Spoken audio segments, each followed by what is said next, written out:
어떻게 보면 사실 섹터에서 가장 안전한 선택이면서 동시에 무조건 성공할 수밖에 없는 선택이잖아요. 투자하는 게. 그렇죠. 근데 시장에서 약간 그걸 평가절하하고 있는 건 사실인 것 같고 이 트렌드가 당분간 쭉 지속될 거다라고 생각을 한다 그러면 지금이 제일 싸지 않을까. 안녕하세요. 안녕하세요. 약 물고 모른 척. 오늘은 어떠신가요? 국장 비관론의 가스라이팅을 같이 당해서 지금 오늘 많이 반대하고 있는데 어제 내가 너무 많이 읽었나 그래서 국장이 거의 뭐 지옥일 거다. 앞으로 외국인이 돌아올 일이 없다. 한국엔 미래가 없다. 달러는 영원히 강할 거고 미국은 영원히 상승할 거다. 이 그 가스라이팅에 약간 흔들려가지고 장 초반에 실수를 좀 해서 사람들 지금 날렸다.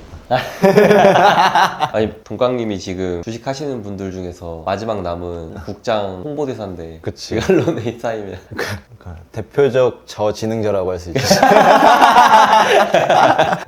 쉽지 않아요. 이 정도로 미국과 한국의 승률 격차가 큰 적이 없었는데 이번에 좀 유달리 좀 심한 것 같고 그 근간에는 결국 뭐 1차적으로 매크로 측면으로 보면은 우리나라가 수출 제조업 기반의 섹터가 포진되어 있는 점, 그리고 뭐 개인적으로 내 생각은 한국 증시 조금 더 오르거나 좀 자리를 잡으려면 공매도 금지가 좀 풀려야 된다. 그러니까 수급적인 측면에서 공매도 금지라는 게 작년 시행해서 아직도 안 풀렸잖아. 원래 단기적으로만 이렇게 딱 하고 말아야 되는데 너무 장기화되다 보니까 공매도를 포지션을 구축하고 결국 환매수를 하면서 자연스럽게 이게 전체 한국 시장에 들어오는 돈이 많아지는 건데 그렇기 때문에 이제 내년 3월 말쯤에 이제 공매도가 재개되면은 공매도를 구축할 거란 말이야. 그럼 단기적으로 이제 뭐 코스닥에서 이익 못 보는 종목들은 더 눌릴 수가 있을 수 있겠지. 그러면 뭐 한 달, 뭐 한두 달 사이 동안 많은 이제 공매도 구축을 하고 시장이 좀 정상화 과정을 겪겠지. 그 중간에 얼만큼 타이밍을 줄지 모르겠지만 그 타이밍을 좀 보고 있는 것 같고 개인적으로는. 그리고 금투세 폐지? 그거에 대한 조금 확정? 그리고 뭐 공매도 이슈? 그리고 중국에서 뭐 경기 부양책을 조금 더 화끈하게 낸다거나 트럼프가 공식적으로 출범하고 나서의 정책 불확실성이 좀 해소되고 나서 지수 전반은 조금 더 강세를 띌 수 있는 여지가 있을 것 같고 근데 개별 주식 자체로만 보면은 섹터별로 굉장히 편차가 큰데 사실 뭐 많이 파는 분위기도 아니야. 이제 팔 만큼 꽤 많이 팔았고 이제 더 팔려고 하면 받으려는 사람도 있고 근데 조금 팔아도 이제 쭉 내리니까 여기서 변동성이 너무 큰 거지. 그래서 이제 피로도가 굉장히 높은 상황인데 국내 증시는 그런 측면에서 지금 트레이딩 하기에는 나쁜 환경은 아닌 것 같고 다만 섹터를 잘 좀 조율할 필요가 있겠다. 그랬을 때 결국 요즘에는 대체 불가능한 K 특산품 대표적으로 뭐 미디어, 엔터, 뭐 조선 요즘에 뭐 불닭볶음면 뭐 대표적으로 지금 불닭 많이 오르고 있는데 그래서 확실히 그쪽으로 시장이 많이 돈이 쏠리는 것 같고 화장품도 지금 쭉 반등하는 거 보니까 확실히 내년에도 나쁘지 않은 섹터들이 그런 쪽이 아닐까. 그래서 어제 조금 흔들렸던 게 전력기기랑 조선을 매도하는 거 보고 와 시장 분위기가 진짜 안 좋은가? 다른 섹터들은 그럼 얼마나 더 많이 팔 거야 하면서 오늘 약간 실수를 했는데 근데 전반적으로 시장 분위기는 섹터별로 좀 차등이 심한 시장이 내년 1, 2분기까지 좀 지속되지 않을까. 결국 돌고 돌아서 실적일 거란 말이야. 근데 이제 거기에 미국 향, 중국 향 내러티브가 섞이면은 조금 더 그 섹터의 이제 투자 심리가 좀 좋아질 것 같고 그런 쪽으로 추리면서 거래를 하는 게 지금 현재 내 상황? 다만 좀 걱정이 되는 건 관세, 규제 완화 뭐 이런 측면이 결국 미국의 성장률을 올릴 거 아니야. 그럼 결과적으로 인플레가 또 다시 유발될 수밖에 없고 그러면은 결국 돌고 돌아서 또 주식시장이 유동성 위기가 어느 시점에는 분명히 나타날 텐데 그 상황이 됐을 때 미국은 지금 전 세계 자본을 빨아들이는 상황이기 때문에 특정 이제 투심이 미국에서 조금 돌아서면은 바로 우수수수수 할 수 있는 상황이 연출될 수 있지 않을까라는 약간 높아심 내 개인적으로. 그래서 그 상황이 됐을 때 국장에서 순식간에 이제 잘 도망 나오고 다시 저점 매수하는 타이밍을 잡아야 될 것 같은데 근데 그거는 타이밍을 맞출 수가 없을 것 같아. 그건 분명히 일어날 상황이겠지만 그 타이밍이 언제 일어날 거냐라고 하면은 1년 뒤, 2년 뒤, 3년 뒤가 될 수도 있고 그래서 그거에 대한 특정 타이밍을 예측하는 건 무의미한 것 같고 그 시점이 나타났을 때 어떤 액션을 취할 건지에 대한 개인적으로 그 정도의 플랜만 마음 한켠에 두고 있으면 되지 않을까라고 생각하고 시장에 지금 들어가 있는데 뭐 나머지는 사실 그냥 뭐 내년에도 좋아질 섹터 그런 쪽으로 많이 추리고 거래하고 있지. 근데 개인적으로 열받는 건 한조가 어제 제약회사를 자회사로 편입했어. 근데 한 290억짜리거든. 전체 규모로 보면은 크지 않은데 그 공시를 좀 보고 나서 내 옛날에 현중 물적 분할 당하고 한번 통수 맞았잖아. 갑자기 그 기억이 떠오르는 거야. 그래서 어제 일부 조선 포지션을 전체에서 한 30% 정도 좀 덜었는데 원래 괜한 도파심일 수 있는데 괜히 짜증나는 거 있잖아. 갑자기 옛날 생각이 난단 말이야. 어떤 상황이 걱정돼서라기보다는 그냥 일반적이진 않은 거니까. 그치, 왜냐면은 딱 지금 한쪽 영업현금 흐름이 내년 좋을 거 뻔하니까 그 돈 빼다가 그쪽으로 넣겠는 거 아니냐. 아, 그러려고 자회사 편입한 거다. 그러지 않을까? 상식적으로? 네. HD현대에 넣는 게 일반적으로는 맞는 건데 그쵸. 굳이 지금 한조에다 제약회사를 넣는 거 보고 이게 조금 결국 투자 매력도를 조금 떨어뜨리는 요인은 맞는 거니까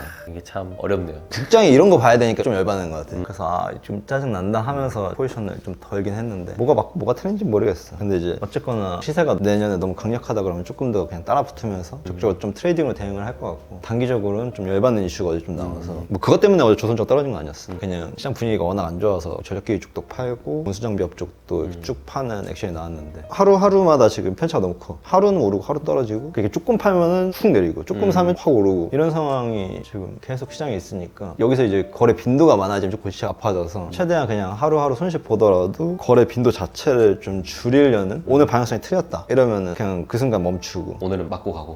그래서 그냥 월간 단위로만 손실을 보지 말자, 최대한 단기 계좌는. 그런 이제 목표로 시장을 대응을 하고 있어요. 오늘 보니까 오전에 그 삼양식품 거래하고 계시더라고요. 삼양식품 이 상황에서 굉장히 좋은 형태의 주식이지. 전체 매크로에서도 K 특산품에 위치해 있고, 그리고 밀양 2공장인가가 증설이 조만간 완료된다 그랬나? 그런 이슈가 있고, 그리고 캐파 증설이 조만간 일어나고, 그리고 단기적으로 워낙 약세 기조 이게 풀릴 것 같지 않은, 왜냐면 지금 한국에서 한 달에만 은행 예금이 20조가 해외로 빠지고 있다고 하는데 비트코인 뭐 해외 주식, 근데 이거는 지금 한국 주식이 막 이래서라기보다는 옛날에도 일본 저성장 시기를 보면은 똑같이 해외 자본 유출이 굉장히 많았어. 그러면서 이제 일본 사람들처럼 살기 힘들어지는 팍팍한 삶이 우리의 미래에도 어느 정도 그려지는 거지. 근데 그 과정에서 그나마 혜택을 보는 섹터가 몇몇 군데 1, 2년 사이에 많이 등장할 거고, 일본에 키엔스라는 회사가 있었는데 영업이익이 좋거나 그 상황에서 대체 불가능한 일본의 특성을 갖고 있는 회사들은 굉장히 많이 올랐어. 그 회사가 되게 웃긴 게 전체 영업사원의 1000명 중에 여자가 3명도 안 돼. 굉장히 파워풀하게 영업세일즈 시키는 일본 문화 특성으로 굉장히 높은 영업이익률을 내면서 일반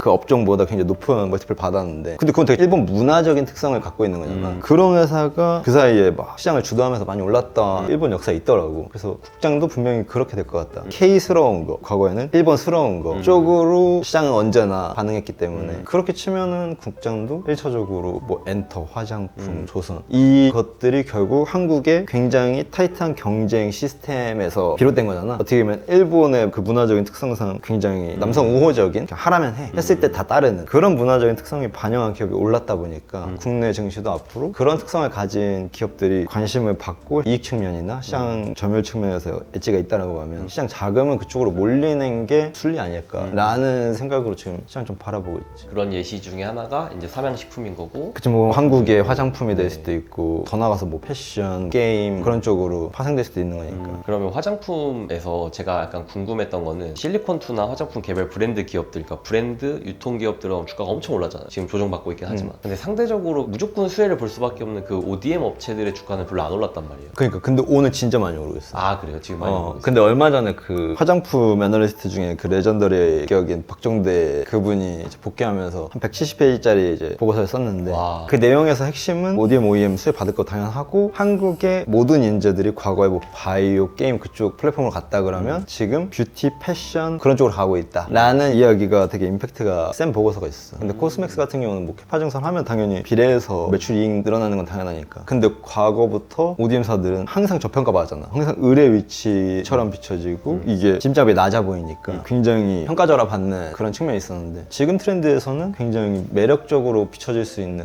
좀 코스맥스의 상황인 것 같아. 지금 굉장히 큰 트렌드가 왔다라고 많이 이야기하는데, 그 측면에서 아모레는 빼고 갈 수 있느냐라고 하면 난 그것도 아닌 것 같아. 왜 반드시 아모레를 빼야 돼? 브랜드사로서 굉장히 역사가 오래됐었고 안에 브랜드도 상당히 많은데, 그 측면에서 아모레도 결국 전체 트렌드와 무관할 수는 없다라는 개인적으로 생각. 그렇죠. 실제로 미국에서 지금 잘 팔리고 있는 코스RX라는 브랜드는 아모레 거니까. 그치. 그리고 그런 ODM 업체들도 아모레 갖고 있는 게 많고. 그치. 그래서 굉장히 수직 계열화되어 있고 그런 상황인데, 그래서 패션 쪽에서도 이렇게 뭔가 수직 계열화된 그런 쪽이 있다 그러면 굉장히 매력 있을 것 같아. 화장품 자체가 우리나라가 지금 1년에 막 5,000개 화장품 회사가 창업한다 막 이런 얘기 나오는 게 다 해주잖아. 마케팅만 하면 되잖아. 맞아요. 근데 패션은 그게 상당히 어렵거든. 내 친구들이 이제 동대문에서 패션 전공한 친구들이나 유학했던 친구들 많으니까 그 친구들이 옷을 만들 때 이 동대문이 그나마 잘 돼 있는 건, 동대문 안에서 이렇게 한 바퀴 돌면은 부자재부터 뭐 지퍼, 원단 이런 게 그나마 한 큐에 끝나는데, 그걸 이제 원툴로 끝내주는 회사가 많이 없단 말이야. 근데 그런 회사가 있다 그러면 굉장히 한국 사람들이 특출난 브랜딩이나 마케팅이나 그런 측면에서 영업 세일즈 할 때 또 다른 재미있는 측면이 나오지 않을까. 근데 그게 없어서 대체제로 있는 게 이제 프로모션 업체라고 있는데 저희 티셔츠 만들 거예요. 근데 그에 필요한 이런 끈이나 이런 것들 알아서 해서 그거 완성해서 갖다 주세요. 샘플 보게. 이런 식으로 중간 대행업체가 있는데 그러면서 이제 마진율이 좀 떨어지는 말이야. 근데 그걸 원툴로 어떤 회사가 그걸 처리해 줄 수 있다 그러면 그런 것도 좀 굉장히 좋지 않을까. 그런 거 있으면 우리도 팀 만들 텐데. 그러면 저희가 투자 관점에서 봤을 때 지금 ODM 업체들의 밸류에이션은 매력도가 있다고 보시나요? 코스맥스나 막 이런 대표적인 몇 개들 있잖아요. 그치, 코스맥스 같은 경우는 어쨌든 글로벌에서 압도적으로 잘하고 있는 기업 중에 하나니까 내년 캐파 증설, 내후년 캐파 증설까지 다 고려했을 때는 지금 가격은 시장에서 마케팅이 좀 안 된 것 같아요. 결국 기존 ODM의 근본을 못 벗어나고 그리고 어느 시점이 지났을 때는 또 다시 그런 상황이 벌어질 거다. 나는 이제 아직 투자 매력도가 좀 떨어지는 것 같은데 시장이 점차 시간이 지나면서 화장품 수출이 이렇게 커져 계속 커져 라고 하면은 분명히 더 매력도가 생길 것 같아. 근데 아직까지는 뭐 ODM 업체들이 기존 인디 브랜드사나 특정 이제 미용기기 그리고 뭐 파마리서치 같은 거 대비 관심을 많이 못 받고 있긴 하지만 아마 내년이 지나면서 조금 더 시장에서 관심을 더 받지 않을까? 어떻게 보면 사실 화장품 섹터에서 가장 안전한 선택이면서 동시에 무조건 성공할 수밖에 없는 선택이잖아요. 그 ODM 업체를 투자하는 게. 그치. 한국 화장품 자체가 지금 잘 된 이유도 이 ODM사들이 있기 때문이니까. 맞아. 근데 시장에서 약간 그걸 평가절하하고 있는 건 사실인 것 같고 근데 코스맥스나 뭐 콜마 같은 거는 굉장히 시간이 지나면서 투심이 좀 좋아지지 않을까.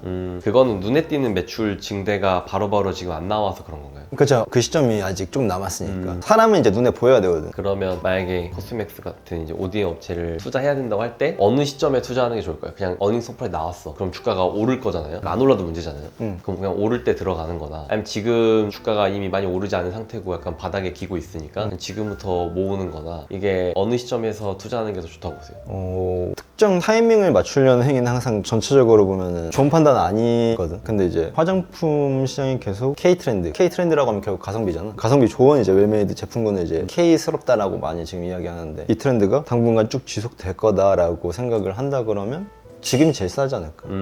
언제 팔 거냐라고 하면 그건 되게 어려운 문제인 것 같고 언제 살 거냐라고 하면 아이디어 깨지기 전까지 비중을 나눠서 실어야 되는데 그거 되게 어려운 것 같은데 보통 이제 작은 규모 투자 스타일 막 이런 것들 다 고려해야 된다고 생각하니까 이거 특별히 얘기할 수 없는데 그냥 일반 직장인이라고 생각하면 보통 이제 적립식에 맞지. 근데 아까 타이밍을 맞추려고 하는 게 안 좋다고 하셨잖아요. 이제 왜 항상 맞추려고 하세요, 동광님?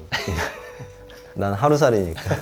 그럼 만약에 동강님이 ODM 업체에 투자한다 뭐 하면은 어느 시점에 투자할 것 같아요? 나는 오히려 그래서 기술적 분석의 개념을 많이 섞는데 전체 이동 평균선이 우상향 곡선을 그리거나 혹은 최근 52주 이내의 신고가 영역 다시 위로 올라와주는 시점 보통 이제 내가 기술적 분석을 매수 타이밍에 기준으로 삼는 경우가 굉장히 많거든. 그래서 우모토에서도 그런 걸 이제 보통 알려주려고 하는 것도 있었고 근데 그게 없으면 굉장히 어렵고 특정 기준을 사용하기가 좀 어렵지. 나중에 저게 만약에 52주 신고가를 찍고 올라갔다 쳤을 때 사실 그럼 지금 사는 게 맞는 거잖아요. 만약에 그렇게 올라갈 거라고 한다면 지금 바닥이니까. 근데 그 오르기까지 얼마의 시간이 걸릴지 모르니까 그냥 일정 수준 이상 올라갔을 때 산다는 뜻이네요. 그치. 이걸 뭐 애널리스트스럽게 한다 그러면 뭐 재무예측 모델을 사용해서 뭐 지금 20배짜리가 내년 10배 될 거다 뭐 이런 기준으로 접근할 수 있지만 그런 식으로 됐을 때 매도나 매수의 기준을 잡기가 몰라 나는 한국장에서 좀 어렵더라고. 차라리 그 업종 전체 평균 멀티플 대비 현재가 얼만큼 저렴하거나 뭐 더 나아질 거다라는 기준을 삼으면 뭐랄까 내가 애널리스트가 아니기 때문에 재무예측 모델을 정확히 알 수 없고 그런 측면에서는 나는 개인적으로 매도하거나 할 때 그런 기준을 조금 더 많이 사용하려고 하는 것 같아. 기술적 분석 그리고 52주 신고가 위로 올라설 때 관찰한다거나. 그럼 어떻게 보면은 아이러니하게도 지금 현 시점의 가격에서 52주 신고가 근처까지의 상승분은 이제 포기해야 되는 거잖아요. 그치. 그냥 그거는 포기하고 간다. 그거는 나는 시간 비용이라고 생각하고 그리고 시장이 관심을 주고 있다라는 걸 나는 확인하고 들어가고 싶거든. 왜냐면 그건 몇 년이 될지 모르기 때문에 내가 개인적으로 그거 별로 안 좋아하거든. 가설이지만 시장이 진짜 그걸 반영하고 있는지 그리고 관심도를 주고 있는지 시장 센터가 좋아지고 있는지는 52주 결국 1년 전 고가보다 현재가가 올라오는 순간을 시장에 관심이 있구나 라고 이제 판단하는 거지. 그러면 그 시점이 되면 주가가 훨씬 이제 관심을 많이 받으니까 되게 역동적으로 움직이잖아요. 그치. 그 순간부터는 실제로 실적이 좋거나 그런 상황이 벌어진다고 했을 때 사람들은 좋은 걸 더 좋게 보려는 습성이 있어. 그러면 이 과거에 좋았던 이슈들, 호재들 갑자기 들고 와서 현재 그리고 앞으로 일어날 것처럼 막 상상을 한다거나 그런 상황이 보통 신고가 영역에서 많이 펼쳐지지. 그래서 조선도 사실 아주 작은 금액만 투자하고 있으시다가 이게 주가가 어느 정도 올라오니까 그때부터 좀 더 공격적으로. 훨씬 공격적으로 트레이딩을 하시는 거고. 맞아. 알겠습니다. 동강님의 방식은 완전 전문 트레이더만 할 수 있는 방식이네요. 그렇진 않다고 생각해. 결국 추세 추종의 개념이랑도 일치하고 추세 추종에 조금 더 주도주, 신고가 이런 특정 테크닉을 조금 더 얻는 느낌? 스윙할 때도 다 이거 적용 가능한 거고 중장기일 때도 가능한 거고 그래서 많은 분들이 실제로 기술적 분석을 그렇게 활용하는 경우가 좀 있지. 나 말고도 아마 꽤 많은 분들이 그렇게 할 거야. 역사와 전통이 있는 방법이잖아요. 그치? 리버모어 형님 때부터. 그렇죠. 오늘 또 좋은 말씀 많이 해주셔서 감사합니다. 네, 그럼 저는 조금 더 이르러 가볼게요. 안녕.